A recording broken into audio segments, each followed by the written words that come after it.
Alright, what we're going today is a bit uncommon for this channel, but I think it's still going to be very interesting. We're going to try and resurrect this mysterious black box with knobs on the front. And what this is an amplifier. So it has volume control and tuner input and whatever. And I found this in a pile of rubbish at the side of the road, and you can see it's in rough condition. And I actually found the lid here, a couple meters off to the side. So this looks bad.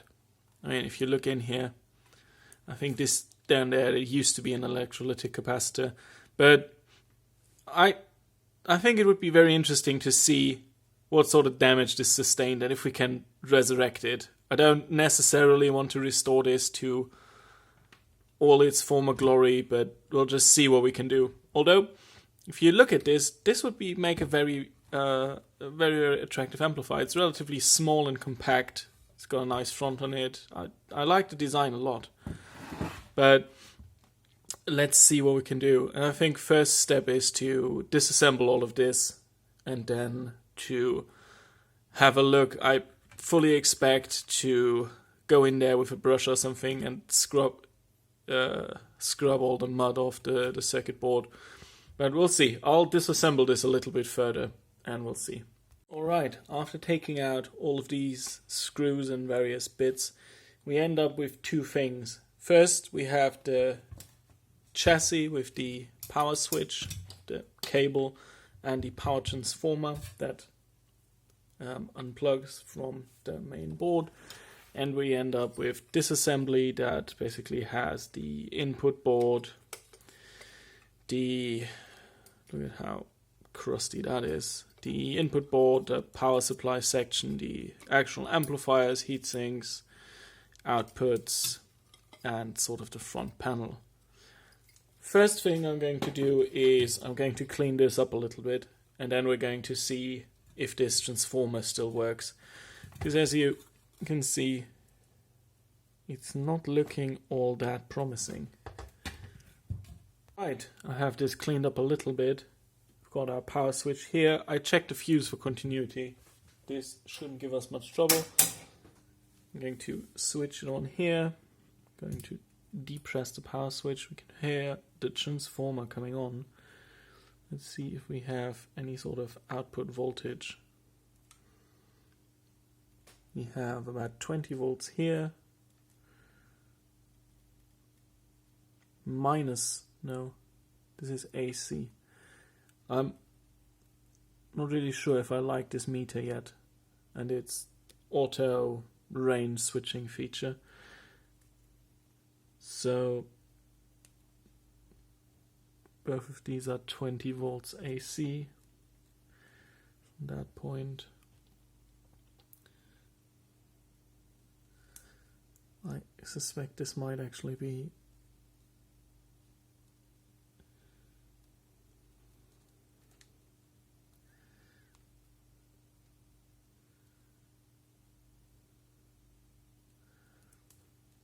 some sort of symmetrical power supply.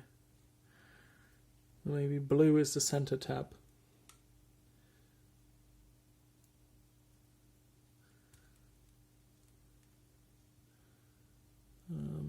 No.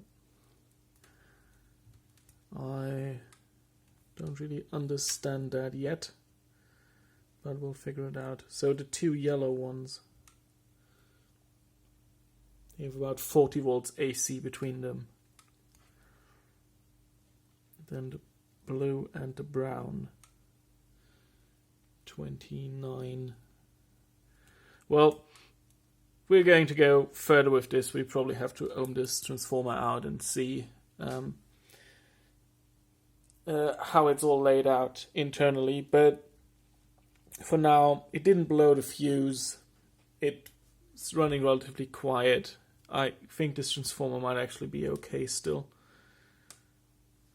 So I put the chassis over to the side a little bit. Next thing I'd like to do is get this board out of here and separate it from the front panel. And then I can probably go in with, I don't know, a toothbrush or something and clear out all this muck. And after that, I'm going to try and see what I can do about this damage down here. I've got it disassembled down to the front panel is off, and I've got this board out here. This is actually somewhat interesting. This is telling you how much power it's outputting, and it just has a row of discrete LEDs, transistors associated, and this is going to be some sort of analog type IC. I think there's an LM31 something that does basically exactly this, which you put an analog voltage into that you, I don't know, derive from a current measuring resistor, current shunt down somewhere here, and then it will light up these LEDs sequentially. It's very nicely integrated into this front panel here. It goes through so that this light guide here. So if we look at this board, I think most of these wires are actually just clipped in. You can probably pull them out of there. So if you look at this gray wire here, this, as much for the video as for me to look at later, is going right next to this capacitor here. Red wire is going down here.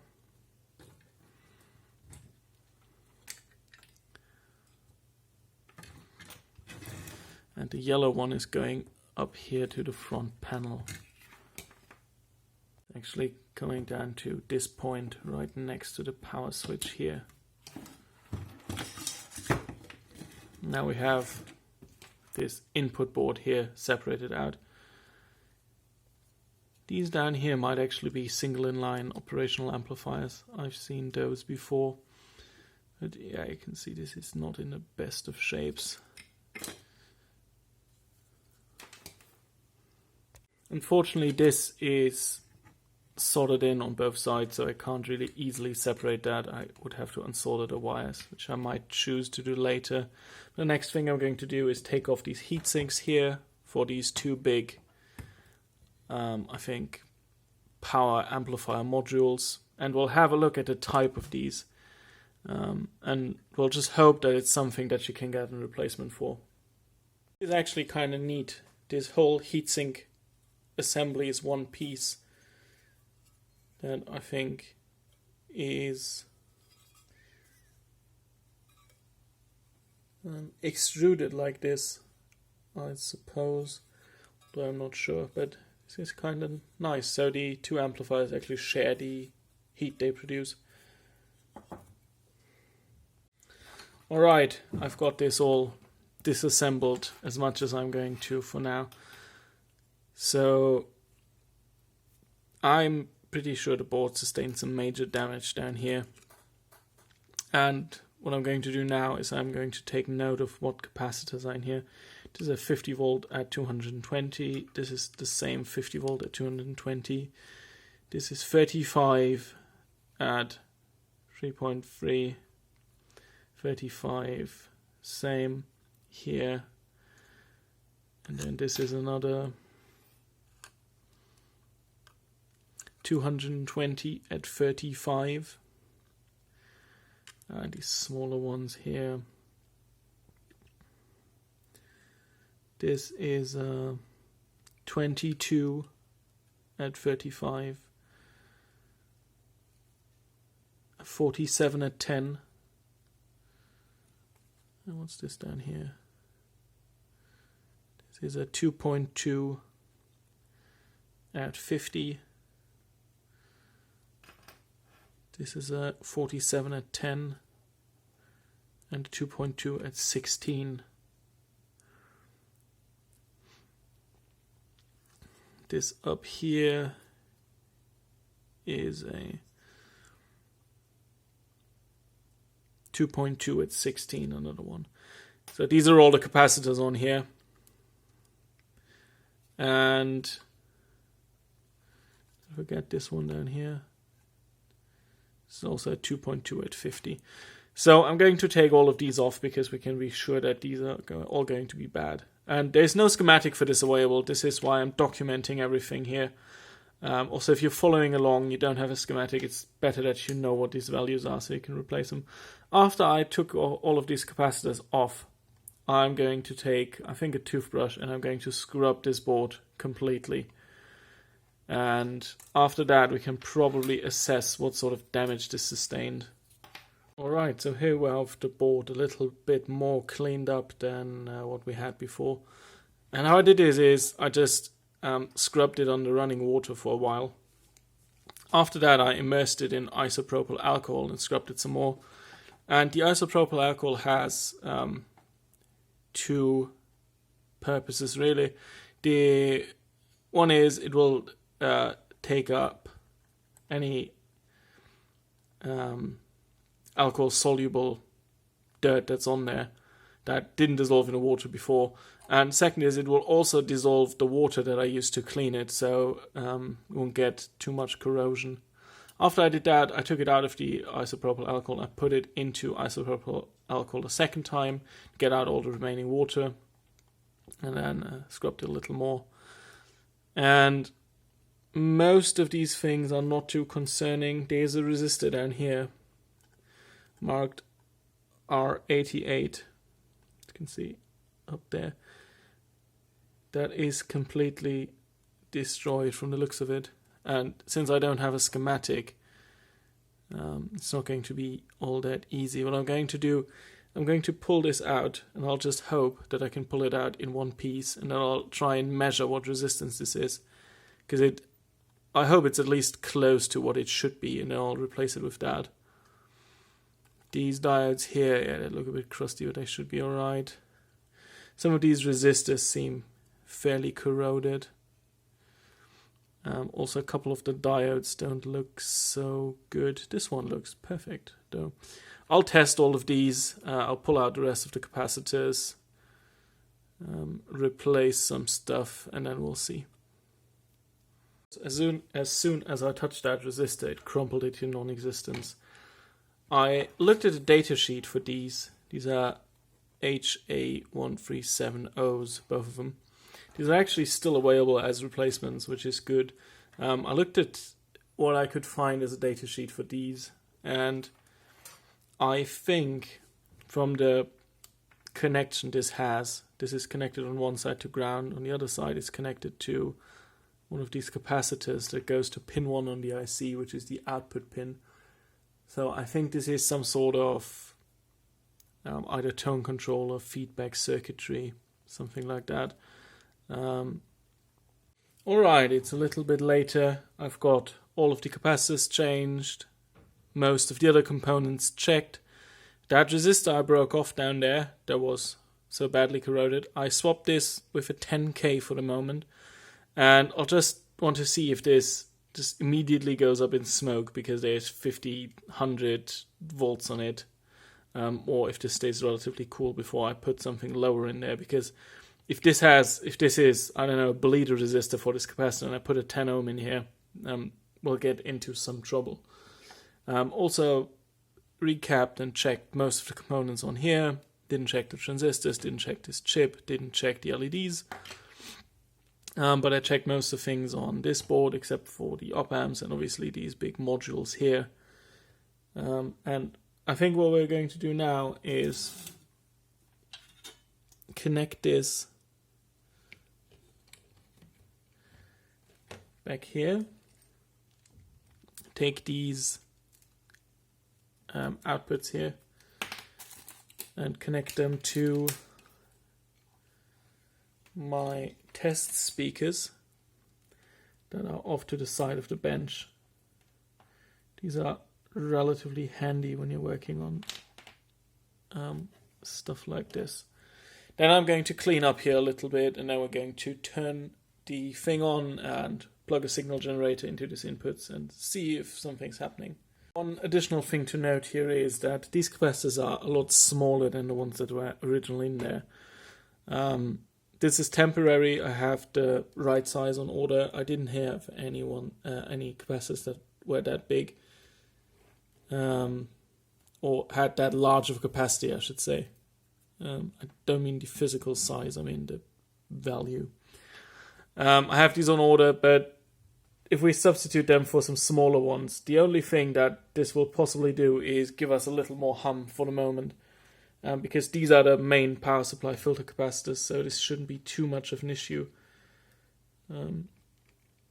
I assume if this works now, it will probably be not even that big of a difference. Because usually capacitors in amplifiers like this are over-spec'd a lot. So, turn on the power supply here. And I think this is already on. Yeah. There we go. And I mean, we heard a pop. The one thing is the power lid is not on. Maybe that is just broken. Let's plug it into some inputs here. Oh yeah.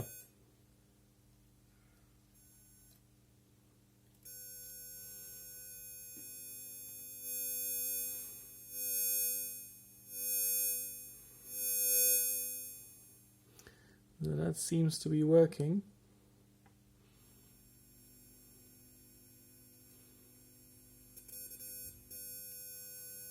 This is one channel.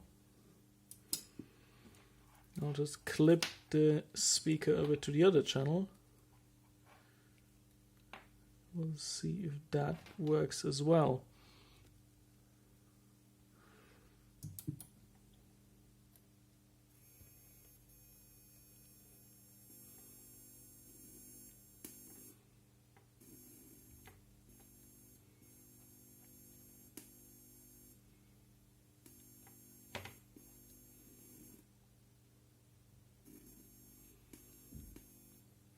But that doesn't seem to work as well.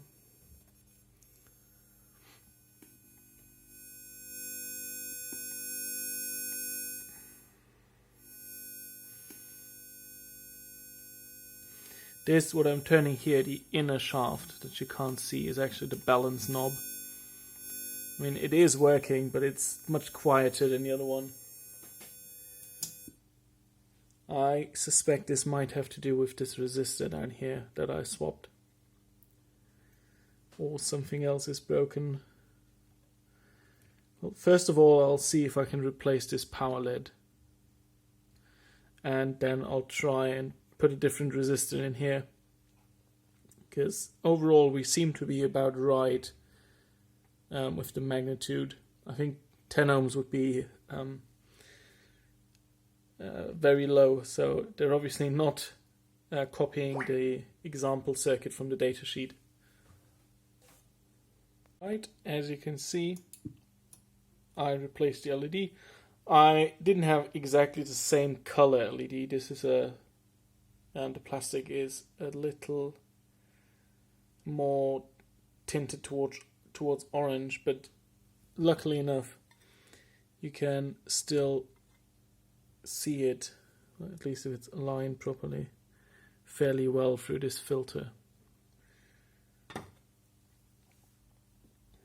Right, so after another 15 minutes of head scratching, I realized I read the diagram wrong. So on these connectors here, this one is the left and this is the right. And I thought that one here would be left and this would be right, but it's these two off to the side.